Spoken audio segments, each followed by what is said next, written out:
Uh, and then you ask me, whether I approve of violence. I mean, that just doesn't make any sense at all. Whether I approve of guns. I grew up in Birmingham, Alabama.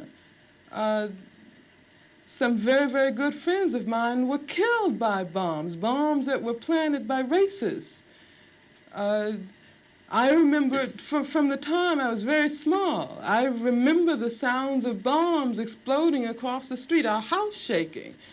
I remember my father having to have guns at his disposal at all times because of the fact that at any moment we might expect to be attacked. The man who was at that time in complete control of the city government, his name was Bull Connor, would often get on the radio and make statements like, niggers have moved into a white neighborhood, we better expect some bloodshed tonight. And sure enough, there would be bloodshed. After the 4 young girls who lived, one of them lived next door to me. I was very good friends with the sister of another one. My sister was very good friends with all 3 of them. My mother taught one of them in her class.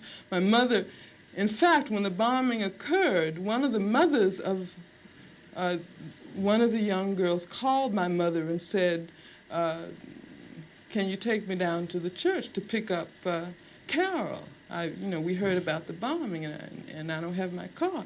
And they went down, and what did they find? They found limbs and heads strewn all over the place. And then after that, in my neighborhood, all of the men organized themselves into an armed patrol. They had to take their guns and patrol our community every night because they did not want that to happen again. I mean, that's why when someone asks me about violence, I just find it incredible.